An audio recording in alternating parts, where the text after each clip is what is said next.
Welcome to Money Making Conversation Masterclass. I am your host, Rashawn McDonald. I recognize that we all have different definitions of success. For you, it may be the size of your paycheck. Mine is inspiring people to accomplish their goals and live their very best life. The very best life may be different for a lot of you guys out there. It's time to stop reading other people's success stories, really, and start writing your own. People always talk about their purpose or their gift, jumping out on faith without a plan. Well, if you have a gift, lead with that gift and don't let your friends, family, or coworkers stop you from planning or living your dream. My guest is Judge Faith Jenkins. She's an attorney, arbitrator, author, and Emmy-nominated host of Divorce Court. That's where you know her. If that face looks familiar, that voice sounds familiar, that is her. Had the good fortune of meeting her several years ago with my good friend, civil rights attorney Benjamin Crump, introduced to me, and relationship formed there. And I've been watching her from afar, just admiring her rise in this industry. She's on the longest running TV court show. She's also has a new crime series, Killer Relationship with Faith Jenkins. I'm telling you, I love those type of shows. It airs on Oxygen. The series takes a deep dive into heart-stopping evil stories of love gone horribly bad. Faith provides unparalleled insight into every case where a breakup means one thing: someone's going to die. We're going to talk about her career in both those shows, but let me tell you why she really on Money Making Conversation Masterclass. I also want to talk about her relationship book, Sis Don't Settle. How to Stay Smart in Matters of the Heart is an arsenal of love, wisdom, and advice for women on how to play it smart in the dating and relationship game. Please welcome to Money Making Conversation Masterclass, Judge Faith Jenkins. How you doing, Judge? Hi, Rashawn. How are you? Thank you so much for welcoming. That was an amazing introduction. I'm so happy to be here. Yeah, good to see you again. And I know that, we started in this business, just trying to get in. And then it's kind of interesting. You fight to get in, then you have to fight to stay. And then you want to stay with options. I see you starting to diversify. Like I said, we mentioned Oxygen, that show that you're doing, a killer relationship with branding your name, attaching your name. It's not just killer relationships, it's selling your name as well in this new book. But let's go back to the first really big opportunity that came your way was Divorce Court. How did that come about, and how did that change your perspective on what you wanted to do with your career? Because this is entertainment. Well, what happened is I was in New York working as a prosecutor. Mm-hmm. For about 8 years, I've been working in New York. I started a big law firm. Then I moved to work for the government. And after I left the prosecutor's office, I got a call to be on television just to talk about a high profile case and give my legal opinion on the case. Right. And then the George Zimmerman trial happened. Right. And I was called to opine on the George Zimmerman trial every day of the case. And I would be on Fox News, MSNBC, and CNN all in the same day. That's how I met your friend, Ben Crump, during that time period. Mm-hmm. So after that, when Hank Cohen tells this story, he's the executive producer of my very first court show. He said he saw me on one night with Al Sharpton. And the next night I was on with Bill O'Reilly. And he said, if she can handle those two audiences, she has broad appeal. She can probably be on TV to do anything. And so that's when I got my first step branching out doing court television. Well, it's interesting you say that, because some people say, I would never do this type of show. Because there are extremes there. You have that conservative Fox audience, and you have that, liberal or left side of the wing of the MSNBC audience. Why did you choose not to take a side? Well, my job was to provide legal analysis and give my objective opinion on the case. And so that opinion didn't change with the differences in the audience's political opinions. Right. Mm-hmm. So I wasn't a political commentator. And even at some point, they asked me to start giving political commentary. And I decided not to. Right. Because my job was to be a legal analyst. That is my dog. Quiet. So I decided that was my decision. I knew what my area of expertise was, and that was to give legal commentary. And so I just decided to stay true to what I was really there to do and be an expert on. That was stay in your lane and grow your brand. So was it in the mindset, because like I said, you were a prosecutor. So then television dropped into your lap. Was that a lane that you was thinking about, Judge Faith, that you were getting into television? And then, so now you was getting these opportunities to hone your skills in these little short bursts, because I know you talk and then you leave out, how you think I did? Or did you think I reacted? They call you back and go, okay, they calling me back. That's a good thing. So when did you feel that you had value on these in the television game? Well, I knew it was important to add my perspective to the cases that were being discussed as a Black woman, as a former prosecutor. And I know a lot of times, prosecutors get a bad rap, and people talk about not wanting to be in their field because they could never put people in jail. I've heard all those things. But at the same time, you can't just want to be an activist. If you really want to see and change, you have to be a part of it, and you have to have a seat at the table. Right. A prosecutor's job is a very powerful job. A lot of times, what would happen with someone's case would literally depend on who got their case. So if I got a case and I would look at that case and it was a young person from Harlem, which is where I was living at the time, I would have a different perspective than a lot of my colleagues across the hall from me who would have handled that case differently. So it was very important for me to add my perspective and bring my experience and my background to that job. And I had one job only, and that was to do justice in my cases, to do what I believe was right. So when it came time to calling on me for television, they were looking for people like me who could add a different perspective and opinion when giving analysis on these cases. Okay, all the world of the media we live in is social media. Okay, and social media tends to have an opinion and troll you, good or bad. So when you bouncing, because you're starting to develop your career, your social media is starting to grow and people starting to add comments. Did you have any negative or feedback on playing these different sides on your social media feeds, and how did you handle that? Yes. But I developed a thick skin pretty early on, Rashawn. I started doing pageants down in the South in Louisiana when I was 22 years old. Mm-hmm. So I was used to a certain level of just criticism in general. And I think that anytime you're in the public eye, no matter what you're doing, you are going to get some type of criticism. Right. So what you have to learn really early on, and I'm sure you're aware as well, being in front of the camera, you just have to develop thick skin. Right. If you believe in what you're doing and you believe in the message, they say new levels, new devils. The higher your visibility, the more you're going to have people who criticize you, the more you're going to have people who like you. But you can never allow your self-esteem and how you feel about yourself to be built up on people's compliments or being torn down by their criticism. You have to know who you are, especially when you're in the business that we're in, and be confident and that you're presenting your best self to the world, no matter what people are saying. Absolutely. Here's something interesting. We're going to get to the divorce court. I want to slide over to the forensic world of killer relationships. And I'm going to tell you something. I get up at 4:30. I go downstairs when I'm working out doing my stretches. Forensic file. I am a junkie for forensic file type shows. And so it comes on every half hour, and I'm working out, and the last 2 minutes they're going to give the verdict and what happened to that person. So what, cause I guess you're asking a question for a person like me. It's kind of like addictive television. What attracted you to the project Killer Relationships, and what do they say the type of people who watch these type of shows? True crime. For some reason, I too am really fascinated by the genre. And I think there's something about the good versus evil. Right. And there's also something about getting to the bottom of what happened and telling the story. And everyone wants to know the answer to one question, and that is why. Right. So we really get caught up in those stories because they are real. I branched out. I started my own production company, and this is the first show that I've created that I'm executive producing. I did it because I believe that there should be a diversity of voices in storytelling, and I wanted to add my name and my perspective to this genre.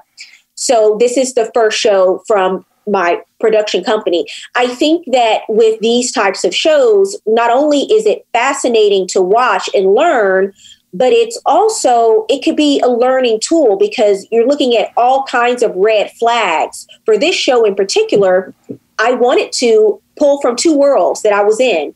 The world of relationships, which I started very early on in my career appearing in family court in New York, and the world of the criminal investigations. I'm a trained investigator. That's what I learned to do as a prosecutor, and have this show because relationships is something that we can all relate to. We all have them, whether it's a love relationship, a family relationship, or friendship. And so I wanted to dig into the world of relationships and how those relationships start out, how they turn, and what makes someone commit such an extreme act in the end. Right. Now, it's because when you're absolutely right. I always tell my wife, I go, if something was to happen to you, then they would just look at my record. They say, well, he watches forensic file. This guy's a plotter. I believe me, my DNA is set up that if something bad happened to her, I'm going to jail. Because my track record is so bad. I'm looking at these crazy cases all the time. So they would say, he got the idea from watching forensic files or some type of show like Killer Relationships with Faith Jenkins. You like these type of shows, so you plotted her murder. You plotted her demise. And I do like them in the sense of, first of all, they're startling to me.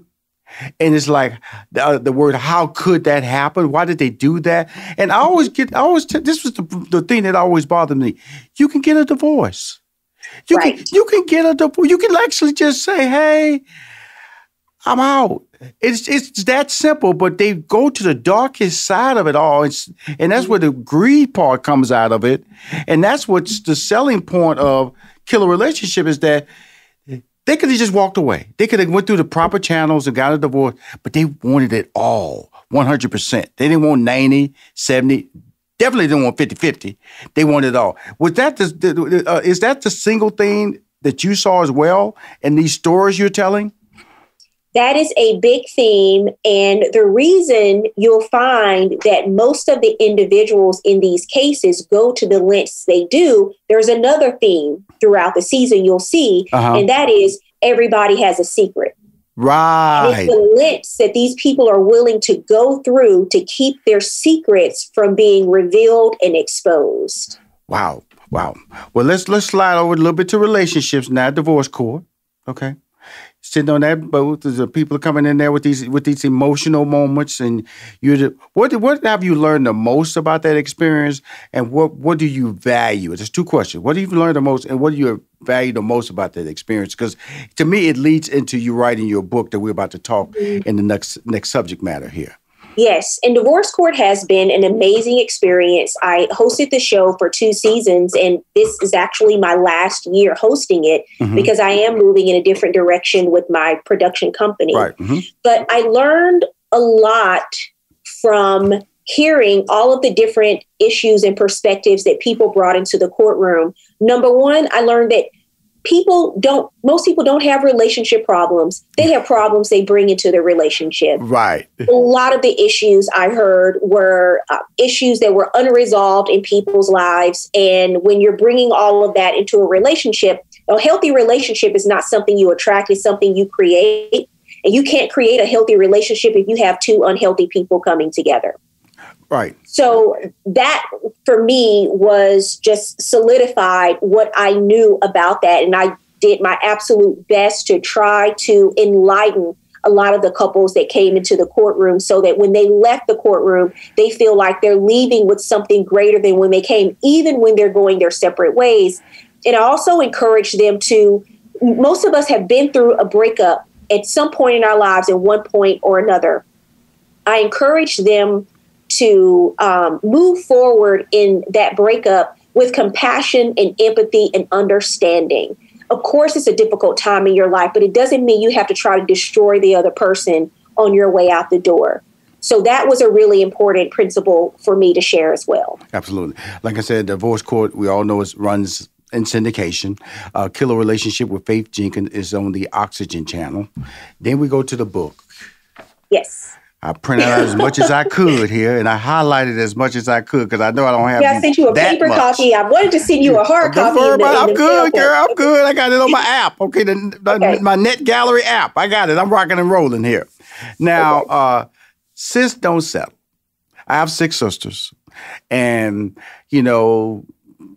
married, divorced, some, relationships. I thought, why are you messing with this person?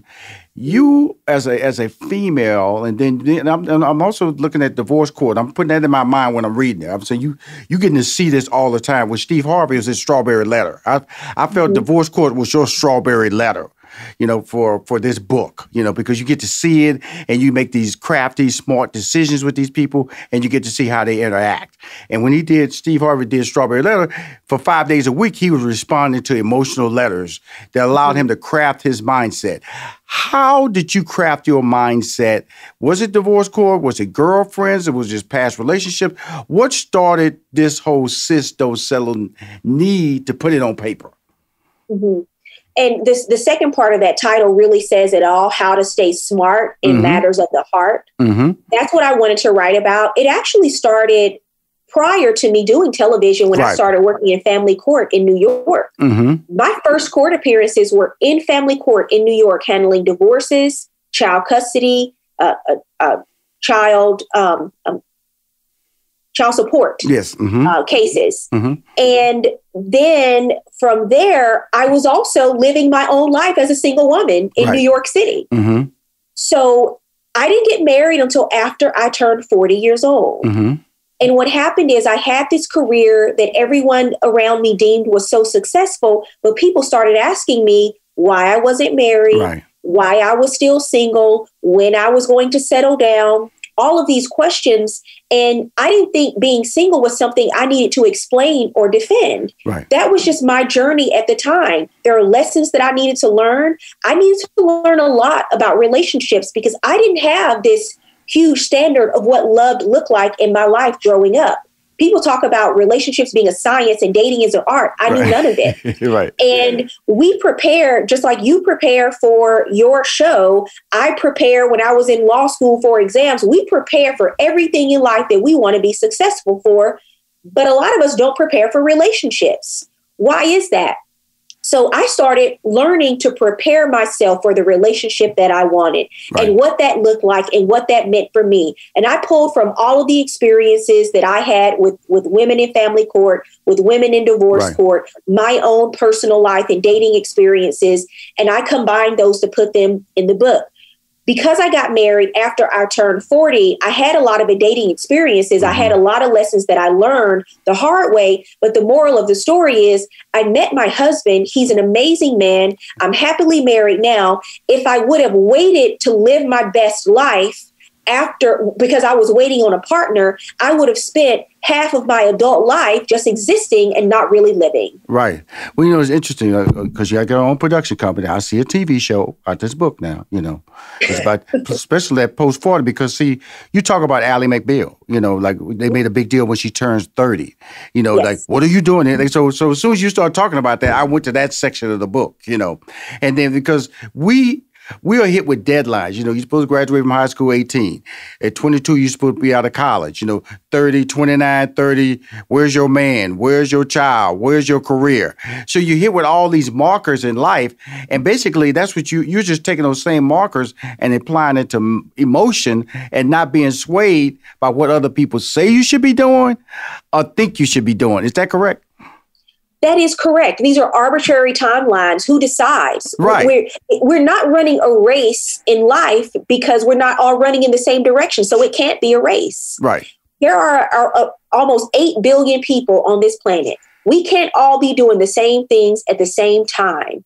And so a part of this book is encouraging people to embrace their own personal journey and ignore the noise. Mm-hmm. Because guess what? The questions don't stop. As soon as you get married, they start asking you, well, when you're going to have kids. Right. You have one child, they start asking when you're going to have another one. Right. So that's why you have to decide early on that you're going to live your best life right where you are and embrace your journey. And it is okay if your journey includes your personal choice not to marry, not to have children, and no one else. You can't let anybody else put that kind of pressure on you to make a decision because they believe in an arbitrary timeline that you don't.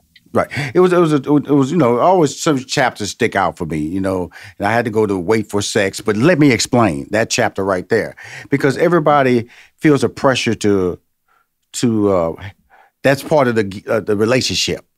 Why was that an important part? I know why, but I'd like for you to tell my listeners and my viewers, when you say wait for sex, I know it's referencing a woman, but also shouldn't that be said to a guy too, to stop putting that unnecessary pressure on a woman that's part of her role in a relationship, that she has to have sex with him? Well, one thing about the book is, although it's called Sis Don't Settle, I really wrote it and talked about universal truths and standards for love for anyone to read. And I've had several guys come to me and say they've enjoyed many aspects of the book. That was an important chapter because it really is about what are your goals for love in your life? What is it that you really want to accomplish? I say in the very beginning of my book, this book is not for everyone. If you're looking to just have a sex buddy that you can hook up with from time to time, and that's your goal, then this is really probably not the book for you. Right. If you're trying to lock down, Booker from the barbershop who you see once a month, this is probably not the read for you. This book is really about people who are on this journey to attract that authentic, long-term love and partnership in marriage, if that's what they want. So that part, when I got to that part about waiting for intimacy in a relationship, it really is about establishing a foundation with someone and establishing boundaries in your relationship and getting to know a person and what they're really looking for. And establishing boundaries should not scare off a person who is ready, willing, and able for authentic love. I want to tell you, first of all, I enjoyed the book. I enjoyed the book because of the fact that that's why I brought up that thing about the guy, like I said, because a lot of people read a book and they see you on it. She's just man bashing, Not at all. And that's not at all. And I want to make sure I said that. But that's what I was just saying is that when you say wait for sex, and that should be both ways, because men, I'm a man, can put that undue pressure that, okay, this part of the, this part of the dinner, this part of the date, this part of it's a week. We're supposed to be doing something other than just talking. And that's pressure instead of getting to know the person. So it's also in your book, you kind of like set aside defining what their relationship is so they can understand what you want out of it. Because a lot of women don't set those, I guess I won't say rules, but this is what I want. Are you willing to be? Am I correct in assuming that is the correct approach? Correct. Well, a big part of it is communicating. Yes. And knowing who you are and knowing where you are at this point in your life and being honest about that. If someone tells you that they're just looking for a casual relationship, they're not looking for marriage, then we got to stop trying to convince people to change their mind. That's not our job. Accept people when they tell you what their goals are, when they tell you where they are right now in their life path, accept it.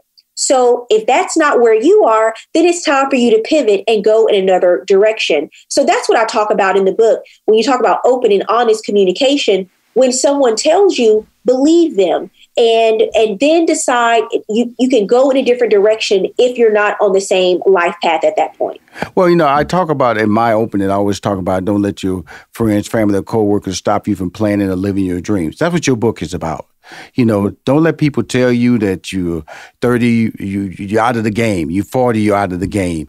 Or that, that you can't get reclaimed. But I think the book, what I got the most out of your book, Sis Don't Settle, how to stay smart in the matters of the heart, was that the decisions you make should be the decisions that justify your path. Like you said, you got married in the age of 40, and people will inundate you're attractive, you're successful. Then they put that old thing, what's the problem? And then they'll start making like you the problem. And so this book tells you, stop all that madness. I am not the problem. I have control of my life, and I will meet the right person that understands who I am as a person. That really was singing out, and really was the champion message that I took away from chapter after chapter, that, women, especially in this day and age with social media, with you being able to crack the glass ceiling, being able to, women are the fastest, especially black women, the fastest growing. And I'm going to tell you, by the way, this book is not written for black women, white women, it's women for women. So this is not a racial book. This is a book that allows you to see that we all women have to deal with the same issues. We all need to be able to cultivate the same understanding that we can be successful. And reading this book, Sis Don't Settle, How to Stay Smart in the Matters of the Heart, allows you that journey.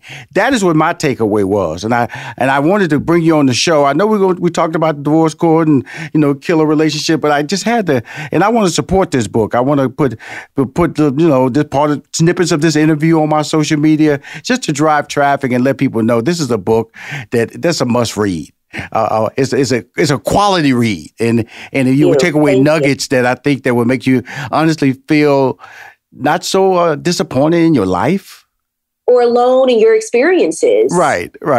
And that's why I wrote it. Everything you said is why I wrote it, because this is something that I would have wanted to read as a single person, as a person who wanted to learn more about relationships, because we're always trying to educate ourselves. That's why we read. That's why we listen to podcasts. That's why we watch shows like yours, because we are trying to educate ourselves so that when we move forward, we can make better decisions. When you know better, you do better. And so that's why I wrote about this book. I want people to use it as a practical guide to attract the kind of relationship they really want and deserve in their life. Yeah. She's an incredible legal mind. As the host of Divorce Court. She has her own production company, so now she's producing television shows, Killer Relationship with Faith Jenkins. Now she's an incredible author. Her book, relationship book, Sis Don't Settle, How to Stay Smart in the Matters of the Heart. Guys, pick it up. It's a must read for you too, because we all need to know how they thinking. How they thinking too. Okay. And if you understand how they think, you can probably get the right mate in your life. Faith Jenkins, thank you for coming. Judge Faith Jenkins, thanks for coming on my show. Okay. Thank you, Rashawn. It's great to see you again. And I will support this. I'm telling you I will. All right. Thank you. Thank you so much. Bye-bye. Good to see you. If you want to hear see any interviews of any of my interviews on Money Making Conversation Masterclass, please go to moneymakingconversation.com. I'm Rashawn McDonald. I am your host. Thank you.